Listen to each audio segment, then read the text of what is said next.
tahun 2015 ya, tahun 2015 kami mendapatkan OGI Award karena menciptakan AR campaign untuk pemilu presiden di Nigeria. Dan kebetulan kandidatnya menang, jadi kami ikut senang gitu ya. Lalu 2016 kami mendapatkan penghargaan terkait campaign untuk Frisian Flag atau susu bendera ya, tapi di Vietnam negaranya. Nah, kami juga bersyukur di 2019 dan 2020 turut serta diajak pemerintah untuk mewakili Indonesia di pertemuan World Economic Forum di Davos. Untuk tahun ini juga kebetulan kami diundang dan sedang dalam persiapan. Nah, ini adalah cakupan-cakupan negara yang sudah pernah menjadi klien-klien dari Weir Group. Ya, di situ juga ada negara kecil seperti Malta, ya. Tapi yang jelas sejak pandemi fokus kami kembali ke Indonesia. Nah, karena hari ini adalah teman-teman sebagian besar mungkin dari teman-teman yang sangat tertarik perihal language, ada satu portfolio kami yang berurusan dengan language. Saya putarkan saja. Nah, sekarang kita belajar tentang hewan-hewan ya. Oh, kamu mau lihat gak sesuatu yang keren? San, R, I, tada. Ya, ikutin 老师呀。鸭子，哦，很好。再次，袋鼠，好棒。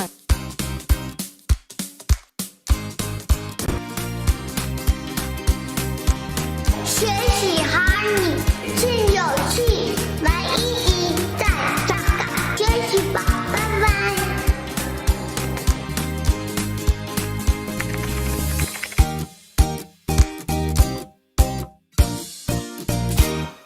Ya, itu tadi contoh AR yang diaplikasikan di sebuah lembaga pendidikan bahasa Mandarin, dan karena pandemi tidak bisa bertatap muka, jadi AR digunakan supaya interaksi belajarnya jauh lebih menarik gitu ya. Jadi karakter-karakter yang dipelajari bisa hidup dan bisa keluar suara dan sebagainya seperti itu. Nah, di tahun 2021 yang lalu di bulan Oktober, kebetulan Weir sempat dimention sebagai tech company to watch di tahun ini. Jadi ini yang menyebabkan suddenly pemberitaannya cukup cukup santer gitu ya. Nah, mungkin teman-teman di sini juga tahu bahwa kita sekarang sedang mulai beralih nih dari revolusi smartphone menuju metaverse gitu ya.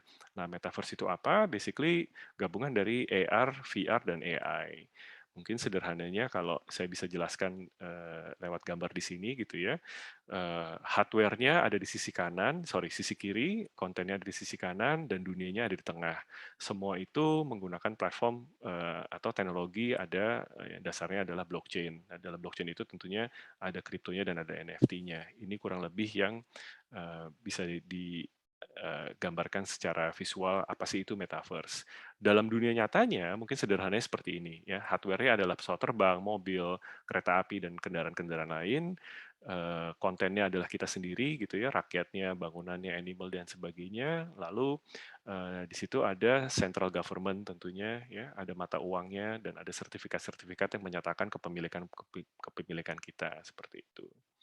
Nah, Metaverse Indonesia sendiri mulai digaung-gaungkan karena Indonesia mungkin juga tidak mau kalah gitu ya dengan negara-negara lain yang sudah duluan ingin mempunyai metaverse seperti Seoul sedang membangun Seoul Metaverse. Lalu kita juga tahu Barbados sedang membangun kedutaan besarnya di dalam metaverse karena secara biaya bagi negara kecil di Karibia membangun kedutaan di metaverse jauh lebih murah daripada harus membangun duta besar secara fisik di dunia nyata seperti itu. Ya, jadi nanti Metaverse Indonesia akan di-launch prototipe pertamanya di pertemuan G20 di bulan November bersamaan dengan pertemuan kepala negara di acara G20. Nah, hari ini karena yang mengundang adalah Wordsmith, tentunya saya ingin menyampaikan yang mungkin teman-teman di sini juga udah familiar ya, ide dari Universal Language Translator gitu ya. Karena ini juga menarik ketika Facebook mengubah namanya menjadi Meta, salah satu hal yang mereka ingin angkat adalah Universal Language Translator. Nah, konsepnya sendiri sebenarnya tidak baru, kalau teman-teman di sini pernah nonton film Farscape gitu ya, di situ ada bakteri yang bisa membantu manusianya untuk mengerti bahasa-bahasa alien gitu ya. Jadi di mikrobanya itu mampu membuat kita paham segala bahasa. Lalu kalau sempat juga nonton film Doctor Who, di situ ada alat yang namanya TARDIS ya, bisa membantu kita juga paham berbagai macam perbedaan bahasa. Nah, kalau sempat baca juga buku novelnya First Contact dari Murray Leston, itu juga di sana ada alat yang namanya instant translations, ya. Termasuk film-film lain, di film Men in Black, Stargate, Star Trek, ya, itu semua ada ide tentang universal language translator. Nah, memungkinkan nggak sebenarnya teknologi universal language translator? Secara sejarah penelitiannya sendiri dimulai tahun 51 ya oleh seorang researcher namanya Yehoshua di MIT. Beliau yang memulai riset secara serius tentang machine translations. Ya, meskipun sebenarnya kalau kita bicara machine translation ini bisa ditarik jauh ke belakang ketika di abad ke-9 ada seorang kriptografer di dunia Arab yang menciptakan teknik untuk mentranslate simbol-simbol bahasa mereka gitu ya, menggunakan kriptoanalisis dan lain-lain. Nah, tapi ide dari machine translation sendiri baru muncul kira-kira di abad 17. Lalu di tahun 1946 mulai tuh banyak sekali penelitian-penelitian. Tapi secara resmi memang Pak Yehoshua ini yang kita anggap sebagai bapak dari machine translations. Nah, aplikasinya secara dunia nyata mungkin teman-teman di sini ada yang pernah mencoba gitu ya menggunakan Skype Translator. Ya, kalau saya tidak salah kurang lebih di tahun 2015 kita sudah mulai bisa menggunakan Skype Translator dan sampai hari ini pun masih ada ya. Sekarang sudah menjadi bagian dari cognitive service yang ditawarkan oleh Microsoft seperti itu. Lalu kita juga tahu Google sendiri juga menciptakan machine translations ya. Sejauh ini sudah ada 103 bahasa yang dilatih di mesin mereka menggunakan lebih dari 25 miliar examples seperti itu. Nah, tentunya kalau kita lihat ada 25 miliar examples gitu ya. Ini impresif banget gitu kan. Tapi mesti diingat bahwa tidak semua language itu adalah high resource language. Ada juga low resource language yang dalam proses mentranslasinya tentunya akan jauh dari perfect gitu ya. Nah, sama seperti machine translation lainnya yang diciptakan oleh Google juga belum sempurna, pasti ada errornya gitu ya. Terutama hal-hal yang berkaitan dengan dialek misalnya ya. Dan beberapa bahasa yang mungkin tidak ada versi tulisnya, hanya spoken language. Nah, itu yang menjadi masalah untuk machine translations. Asusu. Bu sayede bağ kuruyoruz. Kalpana share kara. Across the globe, there are thousands of languages, making translation essential to inclusion. But today's translation technologies only work with languages that are widely spoken. In fact, more than 20% of the world's population is not covered by commercial translation technology. At Meta AI, we are building an advanced AI translation system for the 4 billion people who speak languages that are not as prevalent online. It's a new AI model that can learn from languages with few examples to train from. To translate any text, any speech, no matter the language, is a difficult challenge. Our mission also includes languages that are mostly oral, not written. The work requires new thinking and a lot of testing, and it needs to scale to the world. In a marketplace in Kenya, vendors, artists, and customers from across Africa could negotiate easily in any of the many languages spoken there. An entrepreneur in China could learn from the same lectures making the rounds in other centers of technology. In the future, AR glasses could translate instantly for an engineer talking with local techs in rural India speaking any language, including the dozens spoken there. Imagine a world when translations of every language written and spoken include everyone. At Meta AI, we are working with partners that specialize in speech and audio to help make these advancements in translation technology. Together, we are getting closer to that world. Derin ve birlikteliğin gücünü keşfedin. ma ọ ga-amasị anyị ikesasị ya onye ọbụla.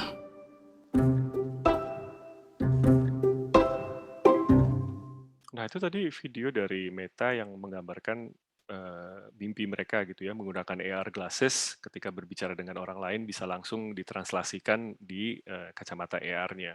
Nah, tentunya hal-hal seperti ini masih dalam mimpi gitu ya. Kita masih perlu banyak mengekspand tools-tools yang available.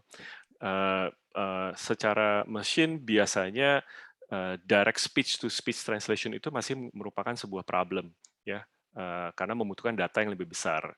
Yang ada saat ini tentunya dari speech ditranslate menjadi teks, dari teks lalu ditranslasikan menjadi target language-nya, lalu dari situ menjadi speech lagi, sehingga prosesnya cukup panjang gitu ya. Dan pada zaman dulu juga semua machine translation itu pasti menggunakan English sebagai basis language-nya. Jadi misalnya dari bahasa Jawa ditranslate dulu jadi Inggris, Inggris baru ditranslate menjadi bahasa Mandarin misalnya. Nah itu tentunya jadi problem tersendiri gitu ya. Banyak model yang sedang diciptakan bagaimana kalau misalnya kita bisa langsung dari bahasa Jawa ke bahasa Mandarin misalnya. Ya, jadi prosesnya masih panjang ya. Tapi yang jelas kalau nanti direct speech to speech translation model itu bisa semakin advance gitu ya, kita tidak lagi membutuhkan standar tertulis. Artinya nggak perlu tuh yang dari speech menjadi teks dulu, dari teks lalu menjadi speech ya. Jadi bisa lebih cepat, bisa lebih efisien seperti itu. Nah tentunya semua ini menjadi impian kita bersama. Nah hari ini di slide terakhir saya mungkin saya ingin bilang bahwa apakah nanti AI dengan translasi bisa menjadi kombinasi yang sifatnya sangat-sangat fungsional, tentunya kita tidak tahu, tapi kita semua berharap ke arah sana gitu ya. Karena ketika language barrier itu bisa di-eliminate altogether, tentunya akan menjadi luar biasa gitu ya. Mungkin bisa jadi tidak ada kesalahpahaman di dunia ini gitu ya. Tapi kita belum nyampe di sana ya. Tentunya kita berharap improvement itu akan semakin baik dengan kemampuan AI yang juga semakin baik, kemampuan mengumpulkan data juga ya semakin baik ya. Jadi kita berharap bersama-sama. Oke, segitu saja hari ini supaya kita punya cukup waktu untuk diskusi. Terima kasih atas perhatiannya, Mas Moderator, silahkan. Oke, terima kasih Pak Stephen atas knowledge sharing-nya. Audiens yang punya pertanyaan bisa ditahan dulu untuk sesi diskusi, karena kita sekarang akan mengikuti knowledge sharing berikutnya dari narasumber kita yang kedua, yaitu Bapak Andes Rizky, yang merupakan founder dan managing director dari Shinta VR. Silakan Pak Andes.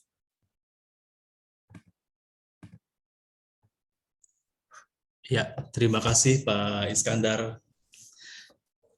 Halo, selamat pagi semuanya. Selamat pagi menjelang siang teman-teman semua. Terima kasih sudah hadir di acara ini. Terima kasih juga kepada Wordsmith yang sudah mengundang saya dan Bro Stephen. Ini kita belum ketemu offline ya. Semoga minggu ini kita bisa ketemuan nih. Jadi perkenalkan, nama saya Andes, saya dari Shinta VR. Jadi kita memposisikan diri sebagai, ini adalah visi kita ya, to be the most impactful immersive company in Indonesia. Karena kami yakin semua yang ada di Shinta VR, kita meyakini bahwa teknologi immersive ini, baik itu virtual reality ataupun augmented reality, itu harus memberikan dampak sosial yang nyata, memberikan impact yang nyata kepada masyarakat di Indonesia khususnya dan di negara berkembang yang lainnya. Nah, tentang Shinta VR sendiri, kita berdiri tahun 2016 dan kita memulai langkah kita di 3 tahun pertama itu dengan mengerjakan banyak sekali B2B services. Hingga saat ini mungkin lebih dari 100 project yang sudah kita kerjakan di lebih dari 12 negara kalau sekarang. Paling banyak emang di Jepang dan beberapa negara di Eropa gitu ya. Tapi kita memang berfokus di bidang virtual reality gitu. Jadi teknologi yang memang menghantarkan manusia atau penggunanya itu ke dalam dunia virtual secara 100%, bisa dibilang hampir 100% gitu ya, sehingga manusia yang menggunakan atau pengguna yang menggunakan teknologi virtual reality ini merasakan seolah-olah berada di dalam suatu lingkungan virtual yang seolah-olah nyata. Nah, Beberapa klien-klien kami sangat bervariasi karena memang teknologi virtual reality ini dan juga sebenarnya augmented reality ini bisa digunakan di banyak sektor industri, termasuk sektor bahasa gitu ya. Tapi dari 2016 kita punya banyak sekali klien dan partner di Indonesia dan juga internasional. Kita juga terlisted ya sebagai Oculus ISV partner atau Meta Quest ISV partner, di mana ini adalah international service vendors partner untuk Oculus Quest. Ini ada beberapa liputan media kami karena memang kami berfokus kepada impact. Jadi kita memang menggerakkan teknologi ini itu berfokus di bidang pendidikan khususnya dan juga untuk pelatihan. Nah, di sini kita punya 3 business unit atau produk.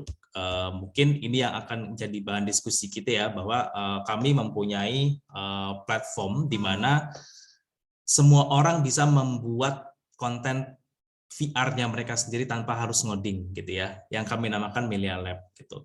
Nah, kemudian di human development sector kita punya Space Collab di mana orang-orang bisa bertemu secara real time gitu ya, ngobrol dengan bahasa apapun gitu ya, tergantung nanti role play-nya seperti apa. Mereka bisa bertemu dengan menggunakan alat yang sederhana, jadi bisa pakai VR, bisa pakai PC ataupun bisa pakai handphone.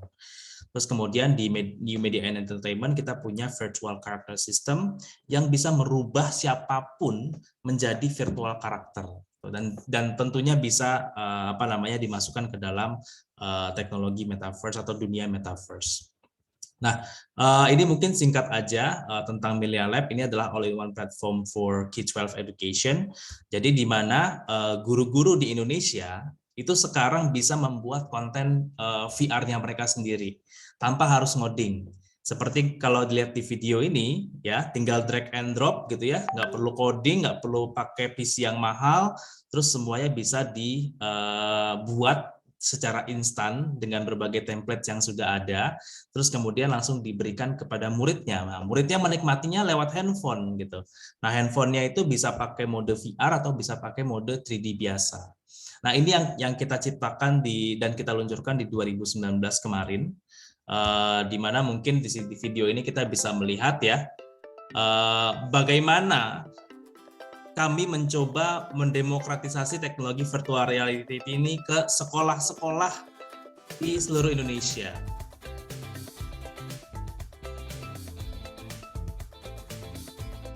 Jadi anak-anak ini melihat konten pembelajaran yang dibuat oleh gurunya sendiri. Jadi yang membuat bukan Sinta VR, tapi gurunya sendiri yang membuat. Di mata pelajaran apapun, termasuk mata pelajaran bahasa yang berkaitan dengan bahasa, ini juga bisa dibuat dengan menggunakan Melia Lab. Jadi penggunaannya bisa di luar kelas, bisa di dalam kelas, ataupun bahkan bisa secara full daring gitu ya, atau online.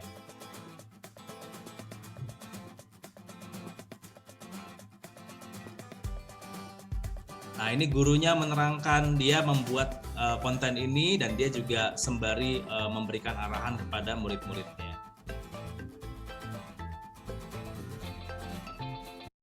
Oke, nah kami juga dari 2019 sudah mengerjakan banyak sekali case studies ya.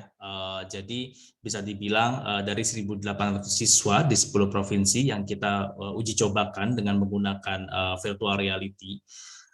Kita mendapatkan data yang bisa dibilang mirip dengan data-data literatur ilmiah yang ada di luar negeri, bahwa dengan menggunakan VR itu anak-anak bisa meningkatkan 80% positif emotionnya.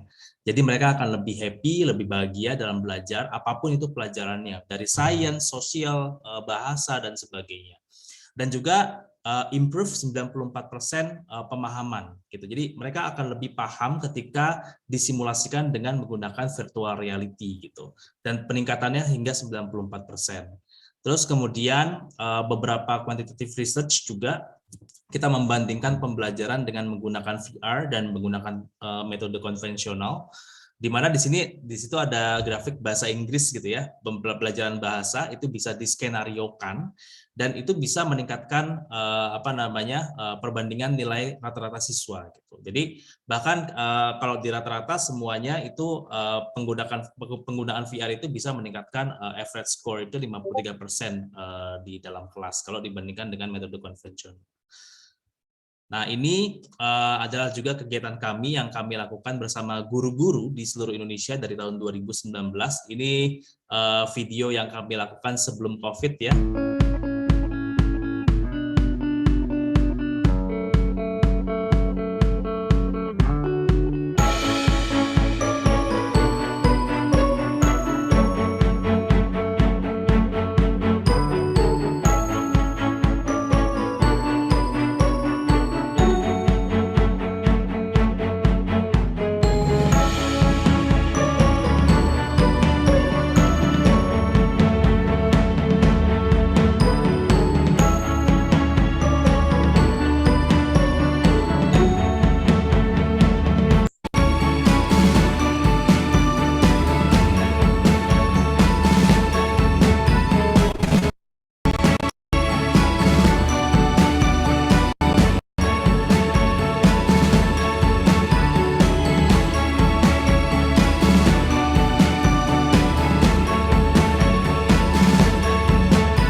Oke, jadi dari video itu kami memang sudah melatih banyak sekali guru-guru di seluruh Indonesia. Hingga saat ini kita sudah melatih dan mensertifikasi sekitar 7.200 guru di hampir 34 provinsi di Indonesia, di mana mereka sekarang sudah bisa membuat konten pembelajaran virtual reality mereka sendiri gitu ya, tanpa harus coding, tanpa harus punya laptop atau devices yang mahal. Kita juga sudah punya 250 VR Ambassador, guru VR Ambassador yang juga sudah tersertifikasi, dan kita sudah melatih sekitar 1.800 sekolah, dan sekolahnya juga tersertifikasi untuk penggunaan virtual reality dalam pembelajaran. Dan perlu dicatat, ini adalah pembelajaran apapun. Jadi di VR Ambassadors kita juga kita punya guru-guru bahasa gitu ya, baik itu bahasa Indonesia, bahasa Inggris, bahasa Arab, bahasa Mandarin. Mereka sudah terlatih untuk membuat kontennya mereka sendiri, skenario virtual reality dengan menggunakan metode dari Billy Allen. Nah, kemudian kita juga punya yang namanya virtual YouTuber ya. Jadi virtual YouTuber ini unik. Kalau kita bicara tentang metaverse, salah satunya komponen yang utama adalah virtual karakter. Nah, kita punya sistem di mana semua orang bisa membuat virtual karakternya mereka sendiri dengan sistem yang lebih mudah daripada yang biasanya dilakukan. Nah, yang sudah kita uji coba adalah kita punya agency virtual YouTuber namanya Mahapanca, di mana kita punya 5 karakter di sini. Ada Andi, ada Alia, yang kalau di total, kalau sampai saat ini kalau di total subscribernya sudah lebih dari 1 juta subscriber, dan juga kita sudah punya banyak sekali kerjasama, salah satunya dengan GoPlay di tahun kemarin. Jadi virtual YouTuber ini atau virtual character system ini yang bisa menghidupkan siapapun gitu ya, bisa menghidupkan karakter apapun maksud saya, menjadi hidup gitu ya, tanpa harus menggunakan metode animasi manual gitu. Jadi semuanya bisa real time gitu. Bahkan mungkin nanti kalau misalkan ada waktu gitu ya, saya bisa hadir sebagai karakter virtual gitu untuk presentasi di sini, bukan lagi sebagai mukanya si Andes gitu. Nah, kalau untuk pembelajaran bahasa, kita juga punya beberapa konten gitu ya, belajar bahasa dengan virtual karakter kita, virtual YouTuber kita. Maya Putri, bahasa Jepang. Sesuai dengan judul video ini, Maya akan membuat video belajar bahasa Jepang lagi. Di video bahasa Jepang yang pertama, Maya udah ngasih tahu cara Maya belajar bahasa Jepang secara otodidak. Dan langkah awal yang Maya bilang adalah belajar hiragana, putaran di bawahnya. Ini huruf I-nya hiragana. Kayak ada 2 garis, tapi garis pertamanya. Oke. Jadi itu yang kami lakukan dengan menggunakan virtual character system kita atau virtual YouTuber gitu ya. Oke, mungkin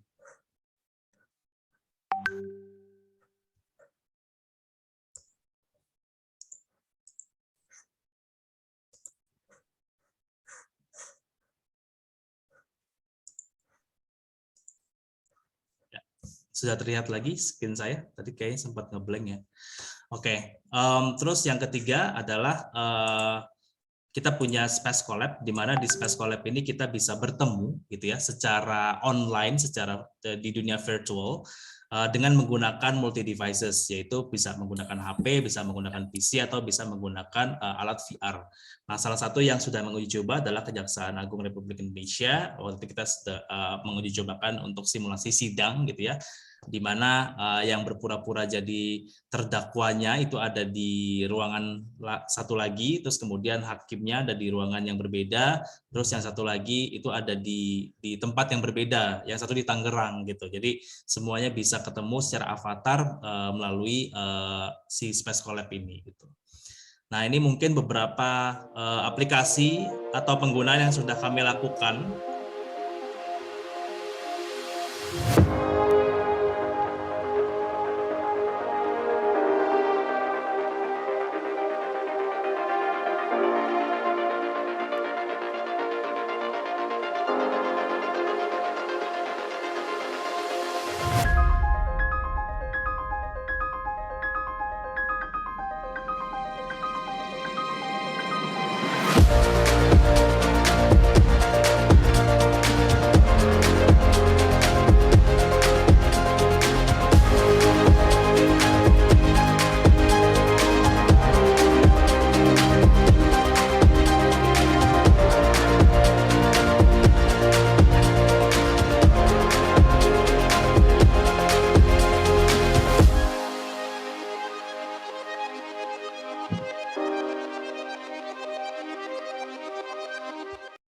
Oke, jadi kalau misalkan teman-teman lihat tadi ya dari 3 produk itu sebenarnya adalah elemen-elemen dari metaverse-nya itu sendiri.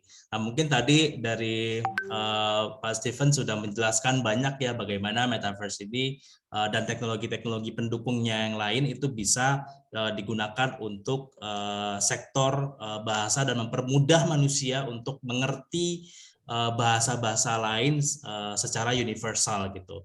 Nah, di sini mungkin saya akan menambahkan kalau kita bicara metaverse sendiri itu ada 7 layer gitu ya. Tadi mungkin Pak Steven sudah menyajikan itu ada diagram Venn gitu ya. Nah, tapi mungkin di sini ini adalah 7 layer of metaverse yang sebenarnya metaverse ini adalah kumpulan dari banyak sekali teknologi, termasuk di dalamnya adalah virtual reality, augmented reality, mixed reality, AI tadi ya, Pak Steven juga sudah memutarkan video dari Meta AI, yang kemudian digabungkan ke dalam satu sistem, yaitu yang layer ketiga, yaitu decentralized system gitu.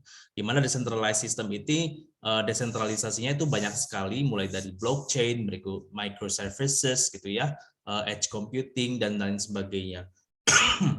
Nah, sehingga dari desentralisasi ini di atasnya itu ada spatial computing, creator economy, discovery, dan experience. Nah, experience ini adalah sebenarnya experience and discovery ini adalah sebenarnya ranah di mana sektor linguistik ya atau sektor tata bahasa, sektor bahasa gitu ya, sektor pembelajaran bahasa, sektor service bahasa dan sebagainya itu bisa ditaruh di sini gitu. Tapi jika kita bicara metaverse-nya itu sendiri secara komplit, itu tidak terlepas dari spatial computing, itu layer keempat, di mana di situ adalah gabungan dari 3D engines, VR, AR, multitasking UI, dan sebagainya. Nah, makanya kami di Sinta VR dengan 3 produk tadi, itu yang kami gabungkan untuk menciptakan satu sistem spatial computing yang lengkap, sehingga nanti orang bisa meng-create dunianya sendiri, langsung masukin ke metaverse sistemnya, terus ketemu di situ gitu kan dalam bentuk avatar, terus kemudian sistem avatar influencernya sendiri bisa digunakan dengan menggunakan virtual character system kita. Gitu. Jadi mungkin akan lebih akan lebih enak gitu ya kalau misalkan kita bisa diskusi setelah ini. Jadi apa yang kira-kira teknologi-teknologi pendukung untuk sektor bahasa atau linguistik sendiri di dalam metaverse itu seperti apa. Terima kasih untuk kesempatannya. Ini kalau misalkan teman-teman ingin kontak, kita ada Instagram, ada Facebook, ada Twitter, ada website juga yang bisa dikontak. Terima kasih. Selamat siang. Terima kasih Pak Andes dan Pak Stephen atas insight-nya. Saya yakin audiens punya banyak pertanyaan yang ingin diajukan kepada kedua narasumber ini. Tapi kita akan tahan dulu, kita akan break selama 2 menit untuk menyaksikan tayangan berikut ini. Silakan Mbak Rofi.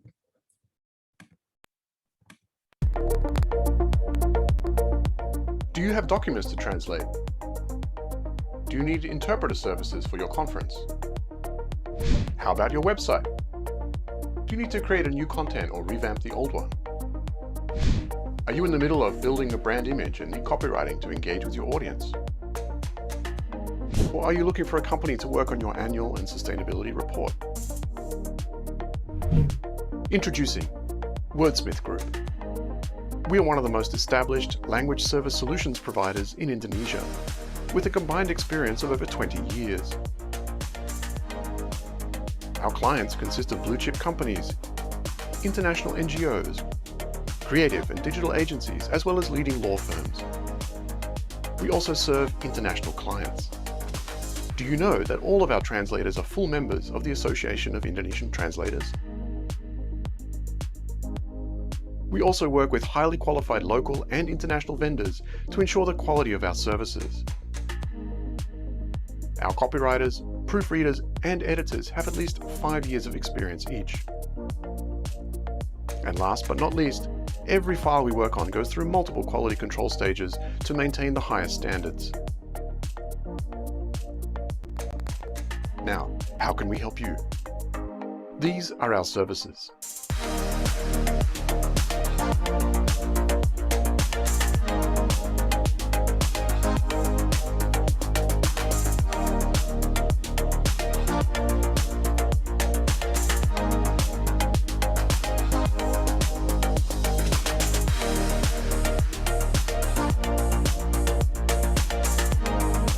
And here's what some clients say about us.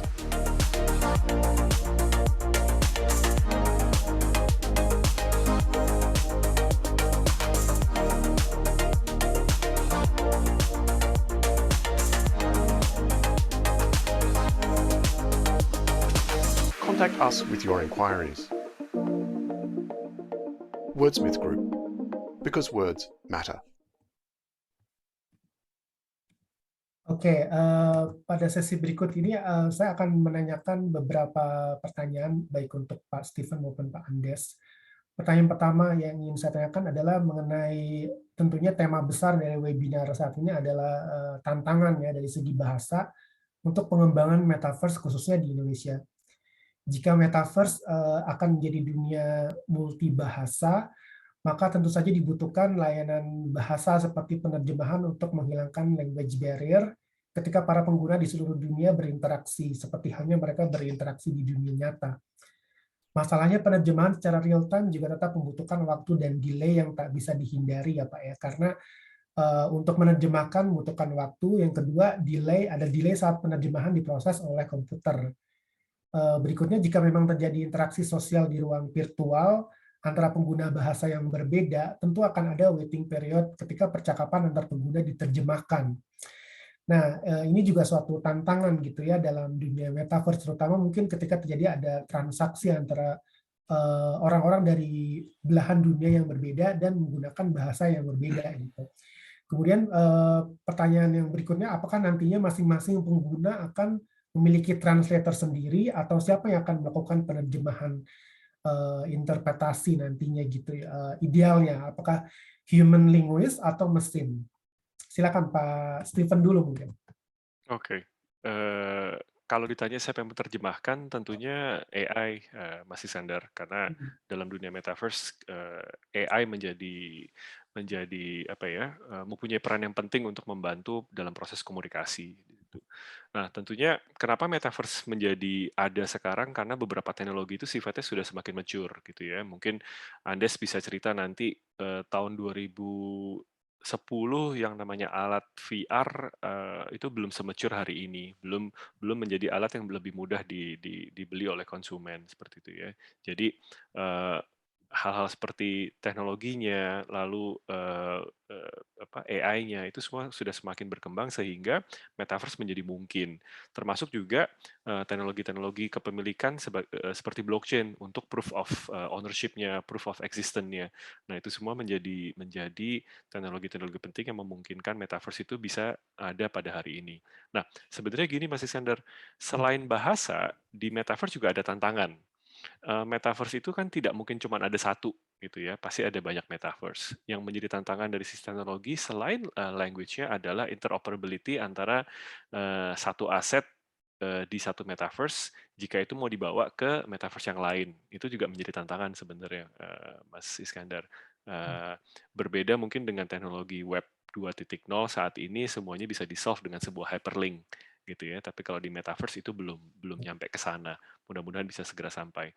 Tapi kita semua masih sama-sama menunggu secara teknologi apa yang paling paling ideal dalam membantu proses percakapan, termasuk proses translasi. Tentunya semua juga nunggu nih Meta AI dalam misi mereka membuat language itu menjadi lebih universal. Ya. Setidaknya sudah ada 103 bahasa yang sudah memungkinkan untuk ada instant translation speech to speech. Jadi itu menjadi sebuah langkah awal yang sangat-sangat bagus. Ya. Mungkin Andes mau tambahin, Bro? Ya, setuju sih sama Steven bahwa AI ini jadi salah satu fundamental teknologi pembangun utama metaverse ya, selain VR, AR ya, dan juga mixed reality gitu.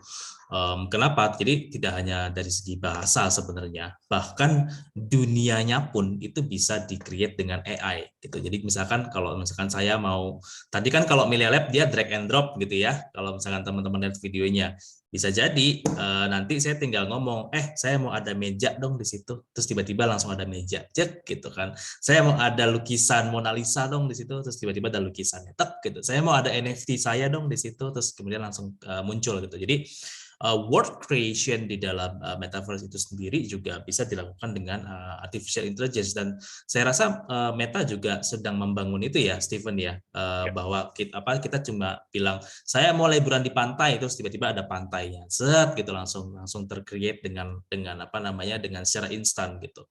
Nah, termasuk pun bahasa gitu. Jadi tapi tentu tadi Steven sudah banyak ya menyinggung bagaimana tantangan-tantangan ketika kita ingin menambahkan atau menggunakan artificial intelligence ini di dalam dunia metaverse tadi ya, dari masalah delay dan sebagainya. Nah, cuma mungkin sebagai bridging gitu ya, bahwa metaverse pun sekarang juga kalau kita lihat ini masih metaverse 2.0 kalau orang-orang bilang gitu ya. Jadi metaverse 2.0 yang artinya belum terlalu decentralized, belum terlalu banyak metaverse yang memang serius itu ada sistem blockchain-nya di situ. Tapi metaverse 2.0 di mana ya di situ adalah sosial interaksi biasa di dalam lingkungan virtual ataupun lingkungan augmented gitu ya. Terus mereka berinteraksi secara biasa gitu. Tadi pun yang saya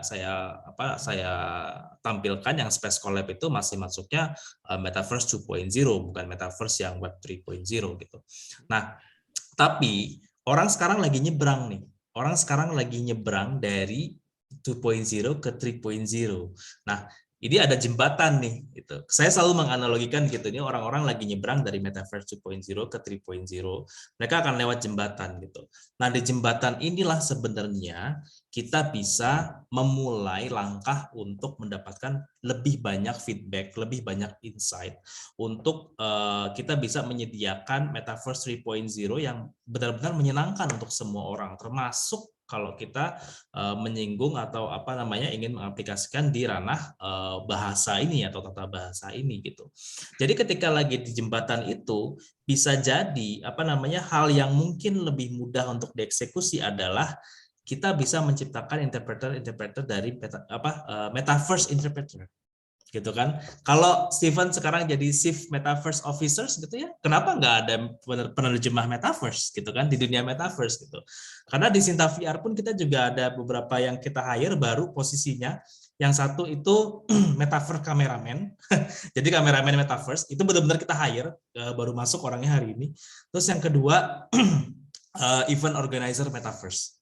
Gitu. Jadi Metaverse IO. Jadi kita ada 2 posisi baru gitu ya. Metaverse kameramen sama Metaverse IO gitu. Jadi kenapa nggak bisa kita mulai langkah untuk membuat misalkan Metaverse interpreters gitu atau penerjemah Metaverse gitu.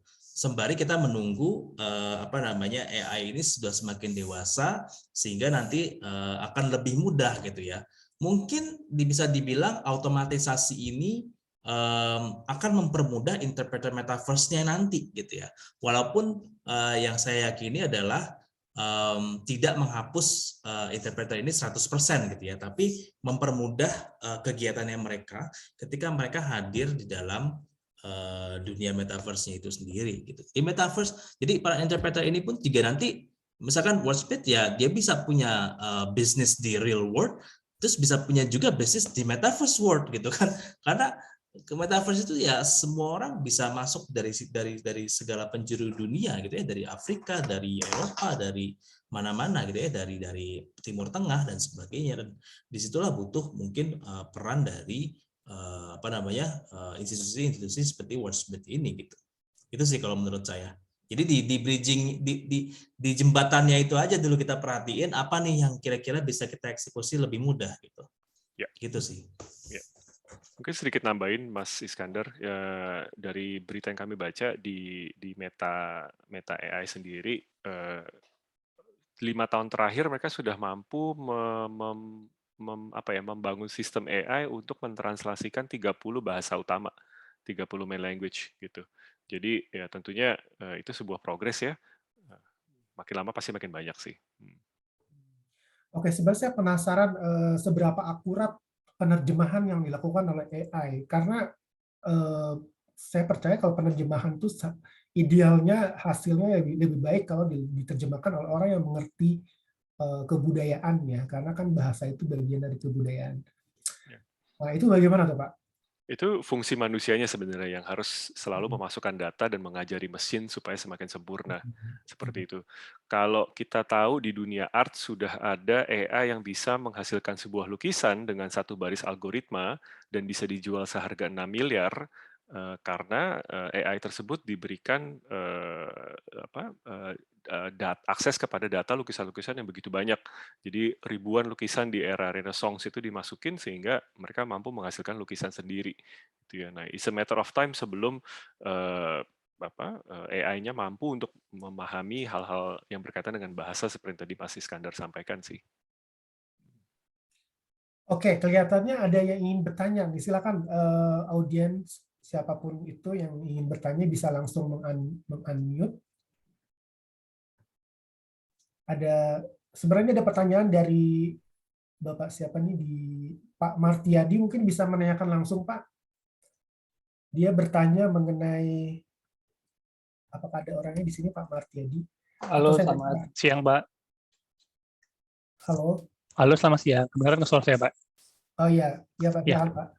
Ya, selamat siang Pak. Terima kasih, ini paparannya bagus sekali, menarik sekali. Nah, perkenalkan nama saya Martiadi Febrino, kebetulan saya background-nya di arsitek, dan memang arsitek dunia AIC ini kan arsitektur engineering construction memang sudah juga mulai masuk ke, bisa dibilang dunia augmented reality atau VR itu udah cukup lama, tapi mungkin di sini juga baru. Nah, kami itu ada suatu industri baru namanya BIM, Building Information Modeling. Itu suatu big data di construction di mana kita 3D modelkan suatu bangunan lebih awal, beda dengan 3D yang ada itu sekarang lebih detail. Jadi apa yang akan terbangun sampai detail, sampai ke construction-nya, sampai ke profile baja, profile mechanical, electrical, plumbing, kabel, semua itu 3D visual lebih awal. Nah, semua itu bisa dipresentasikan langsung melalui VR atau augmented reality gitu. Nah, tadi saya melihat produk dari Sinta ini cukup menarik nih, Pak. Kan berarti kayak, kok boleh saya mungkin mengatakan, koreksi kalau salah, mereka kan kayak open platform ya, bisa kita pakai.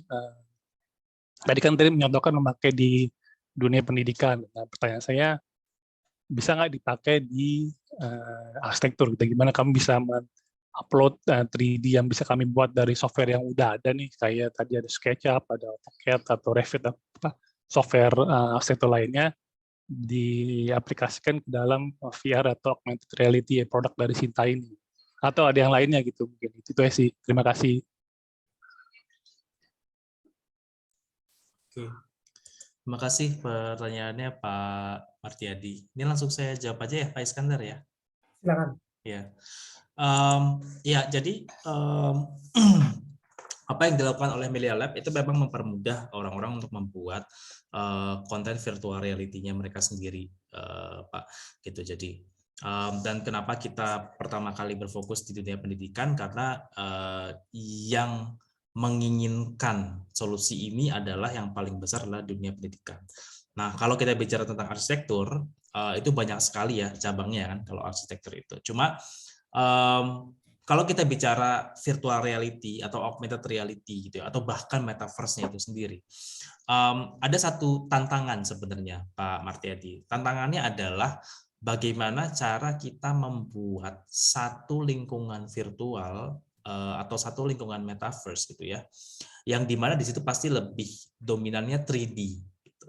Nah, bagaimana kita bisa membuat satu lingkungan virtual 3D dengan bahkan mungkin kalau misalkan kita bicara tentang arsitektur atau desain interior gitu ya, yang dibutuhkan adalah photorealistic graphics. Gitu. Apalagi kalau kita bicara interior gitu ya, grafiknya tuh mesti mendekati photorealistic atau bahkan mungkin kalau bisa hasil 3D scanning gitu ya. Nah, challenge-nya adalah kalau ditanya apakah bisa gitu ya, bisa langsung bisa upload 3D dari SketchUp gitu ya, atau dari Blender gitu ya, atau dari manapun gitu ya, asal bentuknya OBJ atau FBX itu diupload ke Melia Lab. Tapi challenge-nya adalah si 3D yang diupload ini itu nanti harus dioptimisasi gitu sebelum diupload. Kenapa harus dioptimisasi? Karena ini harus bisa jalan di handphone, di PC, atau di alat VR dengan komposisi macam-macam spek yang beda-beda gitu ya. Ada yang speknya rendah, ada yang speknya tinggi gitu. Jadi bagaimana tantangannya adalah membuat si 3D ini optimize dulu gitu sebelum nanti ditaruh di dalam lingkungan virtual. Tapi kalau ditanya apakah bisa gitu, bisa dilakukan. Nah, tantangannya adalah membuat si 3D-nya ini optimize dulu. Jadi misalkan mesh-nya atau vertex-nya itu dikecilin dulu. Kalau nggak salah sekarang ada banyak SDK atau aplikasi ya yang bisa mengoptimisasi dari mesh yang ribet gitu ya, jadi lebih sederhana tanpa mengurangi shape aslinya gitu ya. Nah, itu udah banyak ada di luar sana gitu ya. Jadi mungkin bisa dilakukan itu dulu. Terus kemudian interaksinya apa yang bisa dibuat banyak sekali gitu ya. Karena kalau misalkan kita bicara virtual reality, interaksinya itu yang menjadi poin utama gitu untuk orang bisa bereksperimen, orang bisa mengalami sesuatu dengan lebih interaktif lagi dalam virtual reality. Misalkan ngambil barang atau jalan-jalan gitu ya, atau misalkan ngerubah warna dan sebagainya. Nah, itu mesti bisa dilakukan gitu. Cuma memang Melia Lab sendiri sampai saat ini Pak, kita masih berfokus di bidang pendidikan. Namun ya kita juga tidak menutup kemungkinan juga nanti kreatornya ini juga akan bisa digunakan di dunia metaverse manapun gitu. Jadi sebagai sebuah kreator sistem gitu. Semua orang bisa membuat, mengupload dan menggunakan 3D model yang mereka sendiri di dunia metaverse manapun. Kira-kira seperti itu sih.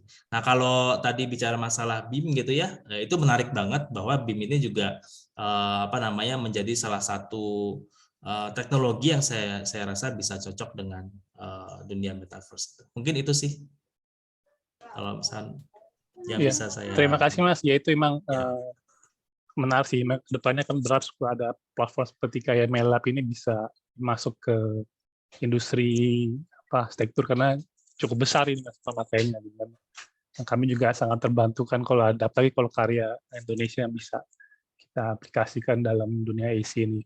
Terima kasih banyak Mas Andes. Sama-sama Pak. Oke, apakah ada pertanyaan lain dari audiens? Silakan. Halo, maaf saya no kamera. Saya dengan Monica dari MKS Learning. Bidang usaha kami adalah di learning atau training. So tadi menarik banget dari Sinta VR. Kalau misalnya saya mau modul-modul milik kami ini di VR-kan, gitu ya. Itu apakah kami beli aplikasinya atau apa? Karena kan tadi dikatakan bahwa tidak membutuhkan kemampuan coding gitu. Nah, itu gimana nih untuk end user seperti kami? Terima kasih Bu untuk pertanyaannya. Jadi mungkin nanti Ibu bisa connect ke websitenya Milia Lab gitu ya. Nah, di situ juga kalau misalkan Ibu mau trial gitu ya, penggunaannya seperti apa, itu nanti tim kami bisa menjawab gitu langsung nanti untuk menghubungi Ibu gitu. Karena memang tidak hanya di sekolah, banyak sekali juga mahasiswa-mahasiswa baik itu S1, S2, bahkan juga ada beberapa mahasiswa S3 yang menggunakan Minilab untuk research-nya mereka. Kemarin juga kalau nggak salah tahun kemarin tuh ada beberapa mahasiswa dari UNJ, dari pendidikan bahasa gitu ya, bahasa Inggris, itu mereka juga menggunakan Minilab untuk tesisnya mereka untuk membuat satu skenario gitu ya, belajar vocabulary bahasa Inggris gitu dengan menggunakan VR. Terus juga tahun 2021 kemarin juga kita sempat 2020 kemarin juga kita sempat ngebantu dari Kemdikbud di Badan Bahasa Kemdikbud untuk membuat konten virtual reality. Jadi kita melatih interpreter itu untuk membuat konten VR-nya mereka sendiri. Terus kemudian kita kerjasama dengan salah satu sekolah, mereka juga yang membuat gitu. Jadi bukan kita yang buat, jadi guru-gurunya yang membuat untuk si Badan Bahasa ini. Jadi kalau misalkan mungkin Ibu ingin mencoba gitu, bisa langsung ke sosial media kami atau mungkin bisa langsung ke saya juga boleh sih. Gitu. Baik Pak, kalau untuk kacamata VR-nya, itu range-nya sekarang sekitar berapa sih kalau untuk dipergunakan kayak untuk pembelajaran seperti itu? Tergantung Bu. Yang paling murah itu tadi yang di video ya, ada yang dari kardus itu harganya cuma 50.000 sampai 100.000 gitu. Tinggal pakai HP ya dimasukin gitu. Cuma kalau ada yang dari kan tadi ada di videonya ada yang dari kardus, ada yang dari plastik ya. Dari plastik itu paling harganya cuma 300.000 lah satu unit, nggak mahal gitu. Oke, berarti itu bisa digunakan ya, bukan cuma untuk mainan aja ya? Karena saya beli yang kayak gitu tuh, saya pikir itu cuma buat mainan gitu. Nah, ya. Iya, memang virtual reality, augmented reality gitu ya, bahkan metaverse sendiri kan awalnya memang berangkat dari ide-ide para gamers gitu Bu ya, hayal-hayal para gamers. Cuma sebenarnya di luar industri game dan entertainment sendiri, teknologi ini tuh sangat-sangat membantu gitu, bahkan ya tadi di dunia pendidikan, pelatihan itu bisa membantu banyak gitu. Oke. Yep. Ya. Oke, thank you. Nanti saya catch up ke ininya, ke website-nya. Makasih. Iya, sama-sama. Oke, silakan mungkin audiens yang lain selagi kita bersama dengan dua orang yang kelihatannya paling ini ya, paling knowledgeable di pengembangan metaverse di Indonesia. Silakan jika ada pertanyaan diajukan saja. Silakan ada pertanyaan bisa langsung unmute. Selamat siang. Selamat siang. Saya Timotea, saya ada pertanyaan untuk Pak Stephen.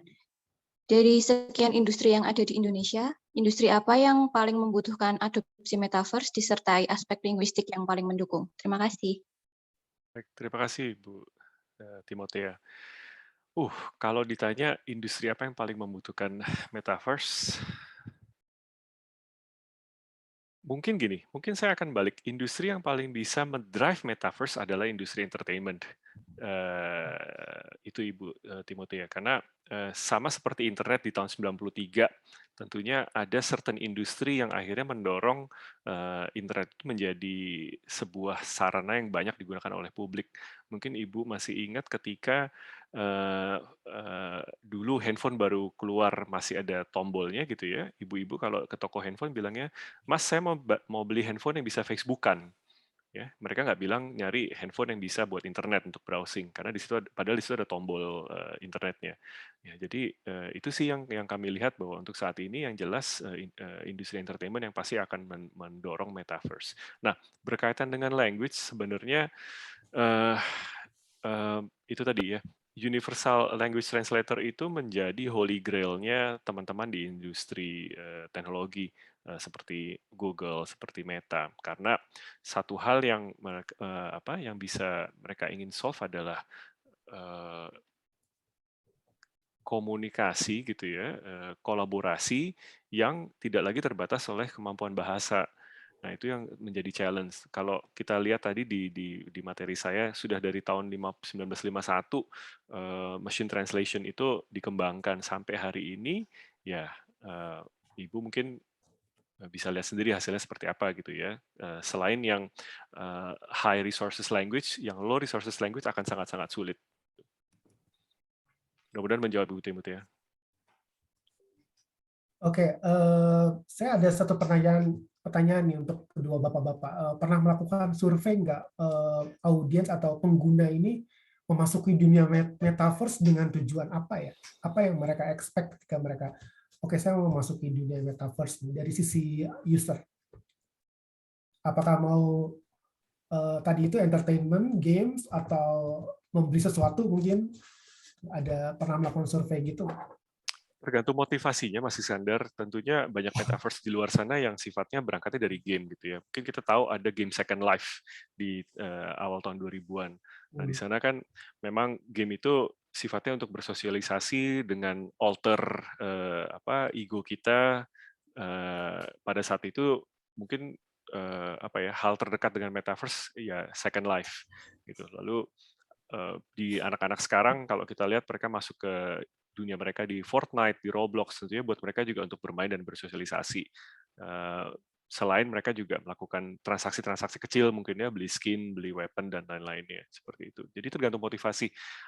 Ada orang yang saya tahu masuk ke Metaverse seperti Decentraland, dan terutama Decentraland untuk membeli aset di sana, digital asetnya. Lalu sama dia dijual lagi. Tentu motivasinya di situ ada capital gain, seperti itu. Jadi sama seperti teknologi-teknologi yang ada, first mover selalu mempunyai keuntungan, gitu ya. Orang-orang yang dulu pertama kali masuk ke Instagram lalu bisa menjadi selebgram. Orang-orang yang masuk ke TikTok di awal lalu punya penghasilan yang jauh di atas yang lain. Nah, selalu ada first mover advantage-nya di situ. Jadi itu tadi motivasinya beda-beda.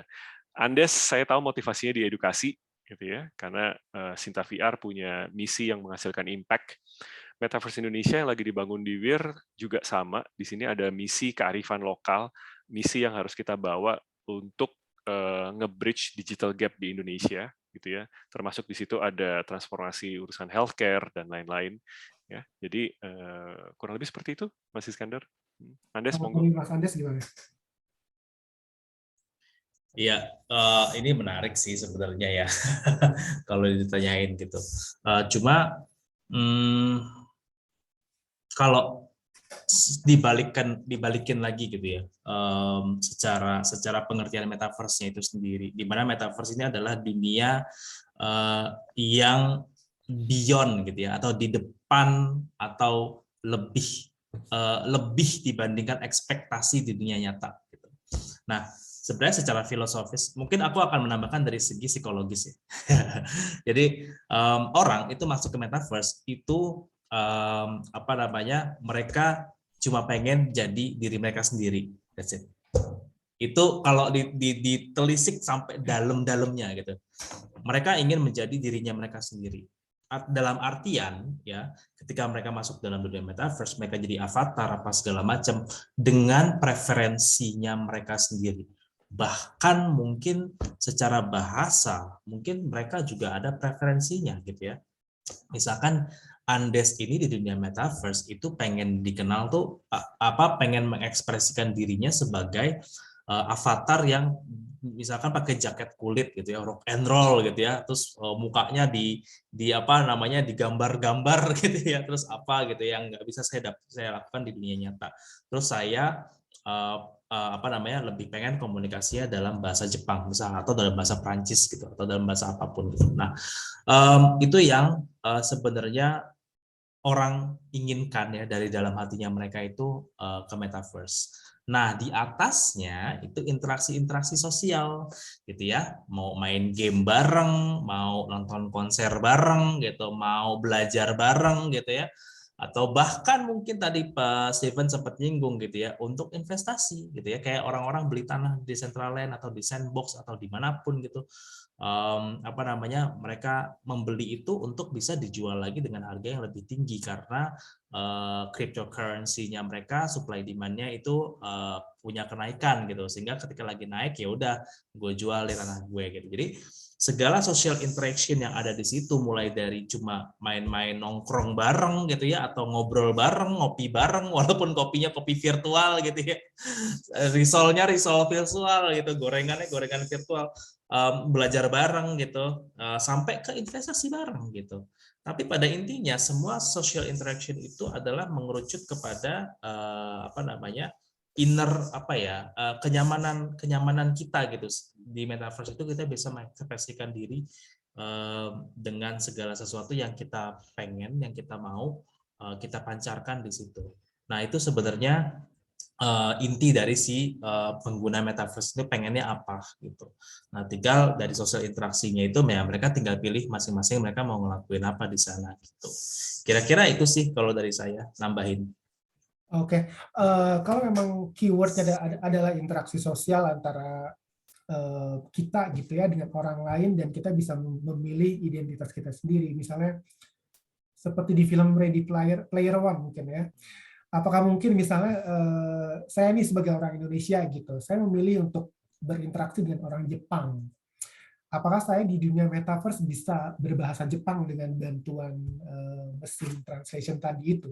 Sebenarnya saya ingin tahu di saat sekarang ini, di metaverse ini kan dunia beyond ya, tapi di saat sekarang ini, in the current situation, sebenarnya gambaran interaksinya itu seperti apa sih antara dua orang yang tidak mengerti bahasa satu sama lain gitu. Gambarannya seperti apa? Yang saat ini terjadi saja, misalnya ada orang Indonesia ketemu orang Jepang itu tadi mungkin, terus mereka di dunia metaverse itu kan mereka tidak mengerti bahasa satu sama lain ya. Bagaimana mereka bisa berinteraksi gitu untuk saat ini? Mungkin gue dulu ya, Steven ya. Iya, bro, silakan bro. Jadi Mas Iskandar, nanti kalau habis dari sini ya, coba nanti iseng-iseng ya, atau mungkin teman-teman ya Bapak Ibu sekalian, coba iseng-iseng buka laptopnya, install yang namanya Steam ya. Terus install yang namanya aplikasi VR Chat. Nah, itu adalah dunia Metaverse 2.0 menurut saya yang paling komplit, VR Chat. Saya juga sering nongkrong di situ. Jadi di VR Chat itu udah ada, kalau nggak salah, lebih dari 500 dunia deh. Nah, saya sering nongkrong di apa namanya, dunia VR Chat yang namanya Warung Kopi Indonesia gitu. Nah, di Warung Kopi Indonesia itu saya pakai PC atau pakai VR itu seolah saya benar-benar ada di warung kopi, ada Indomaret-nya, ada warung kopinya, ada apa ya, ayam geprek kalau nggak salah di situ kan. Terus ngobrol tuh. Orang-orang yang nongkrong di situ biasanya jam 11 malam itu orang-orang dari banyak ya, ada dari Bekasi, dari Kerawang, ada juga yang dari Bandung, ada yang dari Sumatera, tapi kadang-kadang ada juga yang dari Jepang datang. Ada yang dari Jepang, ada yang dari Malaysia gitu datang kan. Nah, ketika datang tuh si yang dari yang apa namanya yang dari Jepangnya itu gitu kan datang ke situ gitu, dan kita istilahnya di VR Chat itu belum ada tuh AI translator gitu, belum ada AI translator gitu, cuma yang bisa dilakukan di situ adalah visual communication. gitu. Jadi di situ apa namanya, di VR Chat itu, di warung kopi itu ada tempat ya, ada layar besar gitu ya. Nah disitulah kita ngobrol gitu, dia ngomong apa gitu-gitu segala macam kan. Terus kemudian ya beberapa orang ngerti dikit-dikit gitu kan, beberapa orang ngerti dikit-dikit apa namanya, mengenalkan diri gitu kan, nama Iwan, Des, Sana gitu segala macam gitu.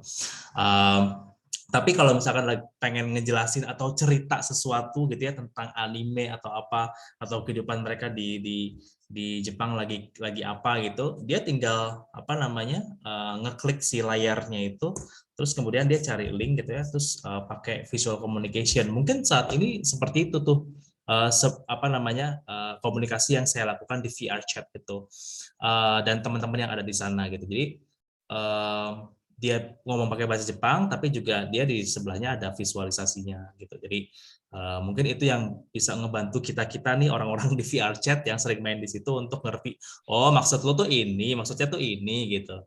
Nah kira-kira itu. Tapi dari perbincangan itu sebenarnya kita pun gitu ya, saya pun juga lama-lama belajar bahasa Jepang dari dia gitu, dengan cara yang awalnya terbata-bata gitu, terus kemudian dia jelasin, oh kayak gini, terus ada satu orang lagi yang lumayan ngerti bahasa Jepang, terus dia ngejelasin ke kita gitu. Jadi itu sih sebenarnya interaksi yang saat ini ya currently terjadi itu seperti itu. Ketika nanti entah si VR Chat atau siapa gitu ya yang punya teknologi AI-nya yang bisa mentranslate langsung, mungkin itu akan jadi lebih mudah gitu.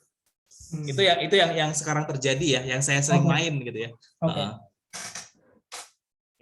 Untuk bahasa-bahasa seperti English, Mandarin, bahasa Spanyol, sebenarnya secara teknologi sudah banyak Mas Iskandar yang bisa bantu menerjemahkan langsung. Tapi bahasa-bahasa yang tidak punya teks itu yang saat ini masih sulit untuk diterjemahkan secara AI. Oke, kita masih punya sekitar 17 menit lagi. Mungkin ada yang mau bertanya yang lainnya. Karena ini kesempatan yang jarang ya kelihatannya. Mempertemukan dua orang ini di satu webinar. Silakan jika ada pertanyaan lagi. Ya, mungkin sebelum pada teman-teman bertanya, saya cuma mau mengapresiasi Mas Iskandar. Sebenarnya topik language ini sangat menarik ya. Kalau kita baca, bahkan dulu pihak dari militer Amerika pun membuat device khusus ketika tentara-tentaranya diturunkan di Afghanistan gitu ya, supaya mereka bisa punya kemampuan berkomunikasi meskipun sifatnya terbatas gitu. Jadi memang sadar atau tidak sebenarnya penting banget yang namanya bahasa ini bisa diuniversalkan sebenarnya. Nah, itu yang coba ingin dicapai oleh perusahaan besar seperti Meta. Ya. Baik, kalau boleh saya mau bertanya. Silakan, Mas. Kalau untuk teman-teman tunanetra dengan sign language bagaimana? Oke. Des, lu dulu apa gue dulu nih? Lu dulu, bro. Oke. Lempar-lemparan nih. Iya. Sign language ini menarik, Mas Chris, karena kita tahu ada beberapa perusahaan juga yang sedang melakukan research, karena kalau di sign language tentunya bukan machine translation yang akan bekerja, tapi lebih ke visual. Mereka harus bisa merecognize secara visual, yaitu tadi sign yang ada dilakukan oleh si pembicaranya. Sign language sebenarnya secara riset dan secara aplikasi sudah jauh lebih maju daripada spoken maupun written language. Itu yang kami tahu sih. Ya, jadi sign language kelihatannya akan lebih duluan nih kalau di metaverse di solve problemnya. Setuju nggak, Des? Menurut lo gimana? Setuju, karena sign language itu yang dibaca adalah gerakan tangan kan, misalkan terima kasih atau apa gitu. Nah, di alat VR sendiri gitu, itu misalkan kalau kita pakai Oculus Quest gitu, dia ada sensor infrared yang sudah bisa ngedeteksi tangan gitu. Jadi kita mau jarinya gini-gini itu udah kedeteksi, kita mau sign apa aja tuh udah kedeteksi gitu. Terus kemudian yang kita punya juga yang virtual character system itu tanpa harus pakai VR, kita bisa di depan laptop gitu ya, muka saya dibaca sama face recognition, terus di laptopnya itu dipasangin alat gitu ya, satu alat gitu, terus tangan kita ada di sini, terus kita bisa sign language gitu di situ, jadi langsung gitu dalam bentuk avatar virtual. Jadi saya setuju sih sama Bro Steven bahwa sign language ini justru sebenarnya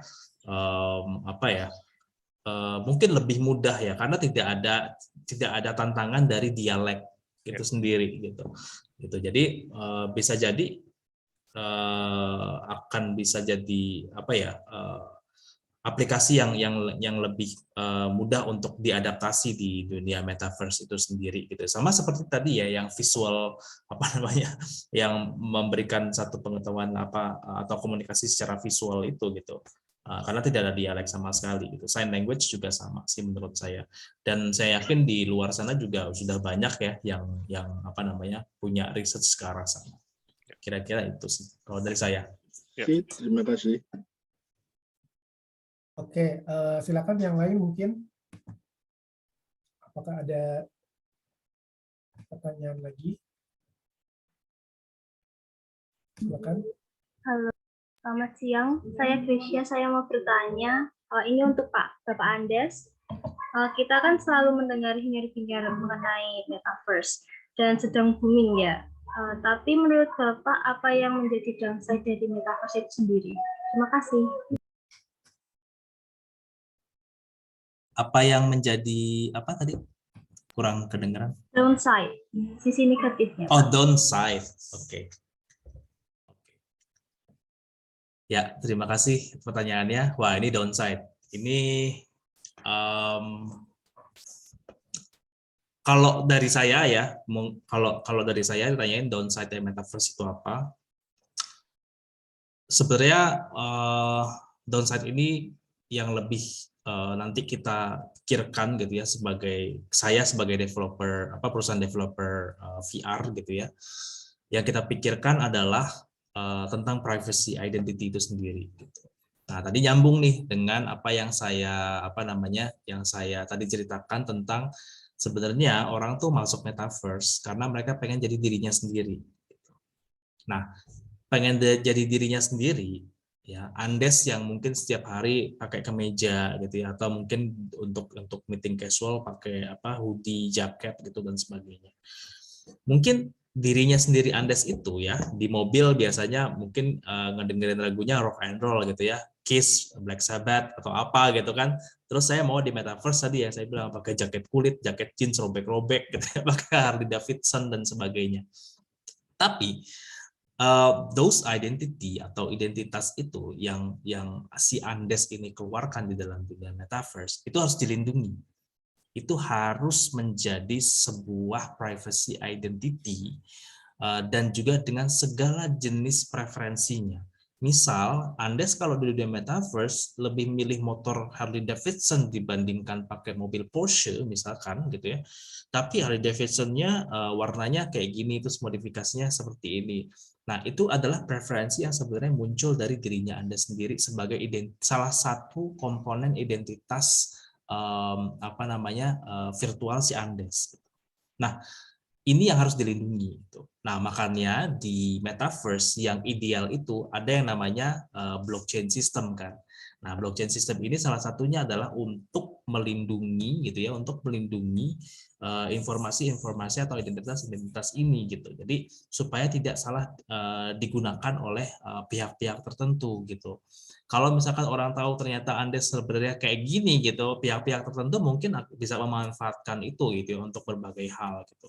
Tapi ini yang harus dilindungi. Nah, menurut saya downside-nya, saya sih nggak melihat itu sebagai downside, tapi sebuah challenge ya, sebuah concern yang harus dipikirkan bersama-sama, preventifnya ini seperti apa gitu. Kalau misalkan terjadi seperti itu privacy identity ya, preference identity, privacy dan segala macamnya.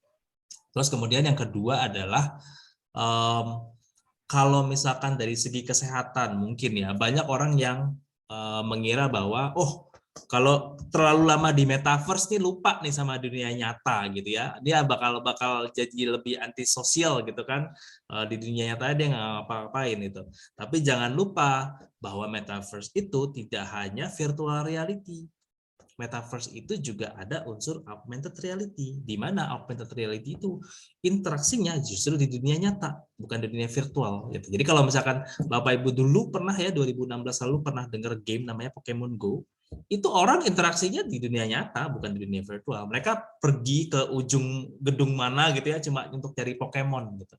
Nah mungkin salah satunya yang sempat saya lihat tuh di Wear itu mereka sempat ngembangin Minar ya, kalau nggak salah itu koin-koin itu juga salah satu interaksi augmented reality yang bisa dilakukan di dunia nyata. Jadi metaverse ini bukan lagi sebuah apa ya apa namanya mindset yang sekarang tuh ngelihatnya metaverse ini lebih banyak ke virtual, padahal tidak, padahal ini bisa di hybrid dengan kegiatan-kegiatan di interaksi sosial di dunia nyata gitu, offline-nya gitu. Kira-kira seperti itu sih kalau dari saya ya, lebih melihatnya sebagai concern yang yang harus dipreventifkan, terutama yang untuk privacy itu. Nah, mungkin Bro Steven nih mau nambahin. Ya, mungkin kalau downside-nya sama seperti kondisi internet saat ini sih. Jadi pasti akan ada cybercrime. Nah, cybercrime ini bisa jadi tantangan karena kalau di metaverse sifatnya desentralisasi. Artinya tidak ada pemerintah yang menjadi governing body-nya gitu ya. Lalu tentunya tadi Andes juga bilang, oh bisa jadi ada problem adiksi, itu sangat memungkinkan ya karena kita losing connection dengan physical world. Tentunya tadi juga sudah dijawab sama Andes, itu bisa ada hybrid seperti AR. Virtual bullying itu sangat-sangat memungkinkan ya, sama seperti di kondisi sekarang yang namanya bullying online itu tetap ada, ya itu menjadi concern semua stakeholder ya supaya bisa sama-sama kita mengatasi itu. Di metaverse itu juga mungkin yang perlu jadi catatan adalah tidak adanya atau kurangnya moderasi. Ya, karena kan itu tadi konsepnya adalah desentralisasi. Jadi seringkali moderasi itu berkurang. Ya, seperti itu sih. Oke, mungkin satu pertanyaan lagi dari audiens, silakan. Siapa yang mau bertanya, silakan satu pertanyaan lagi. Aku mau nanya, boleh? Boleh, silakan. Ini dengan siapa? Aku Karisa, aku mau nanya ke Pak Andes sama Pak Steven. Untuk brand, prinsip apa yang perlu diingat untuk bisa memonetisasi metaverse?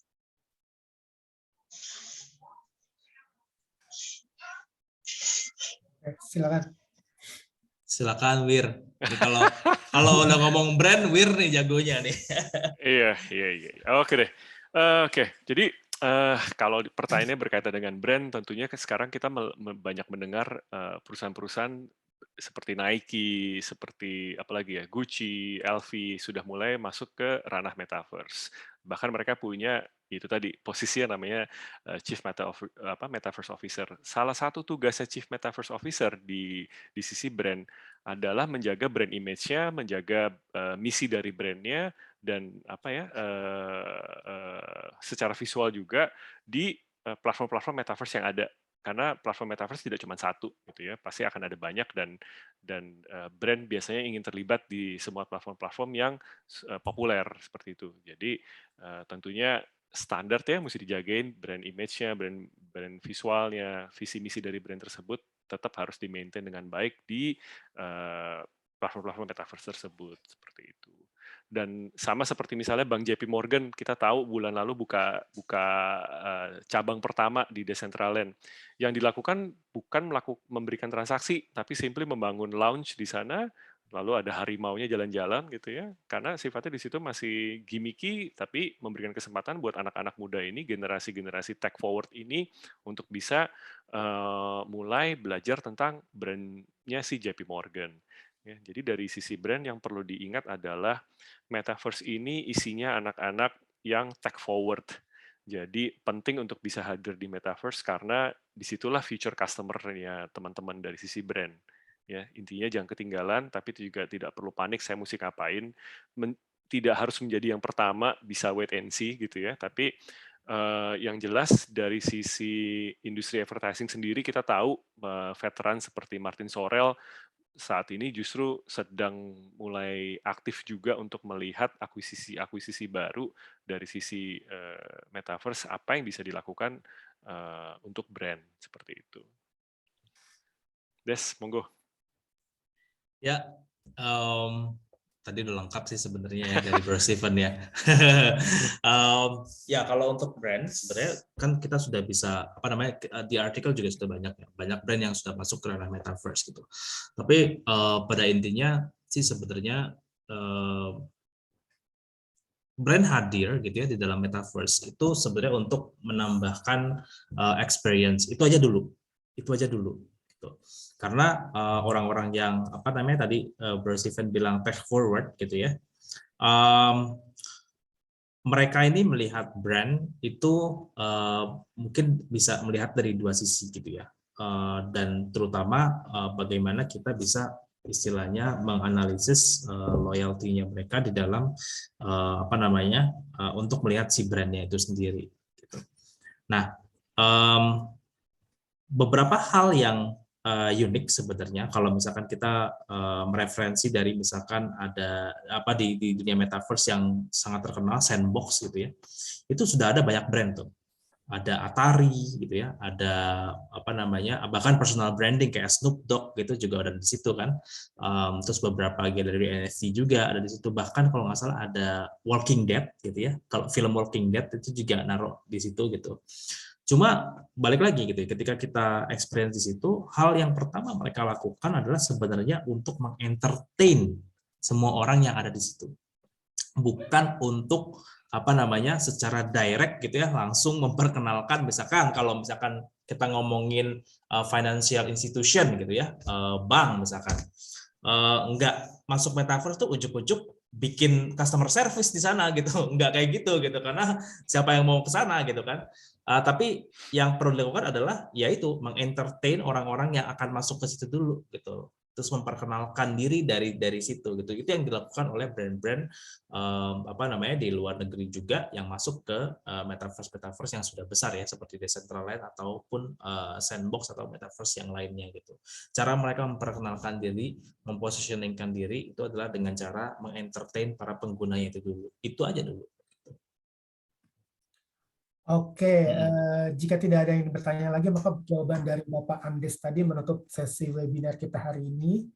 Terima kasih kepada semua yang sudah bergabung, juga semua pembicara, Pak Steven dan Pak Andes. Terima kasih atas insight dan knowledge sharing-nya untuk semua orang yang tidak terlalu high-tech seperti saya, sangat memberi pencerahan sekali. Gitu. Sebagai penutup, kami di Wordsmith Group percaya bahwa teknologi dan bahasa secara intrinsik selalu akan terhubung, dan akan menarik untuk melihat apa dampak dari teknologi ini terhadap industri penerjemahan. Multilingualisme pada metaverse adalah topik yang terus kami pantau. Kenyataannya penerjemahan di metaverse adalah penerjemahan yang dinamis dan berbeda dengan apapun yang pernah kita lihat di masa lalu.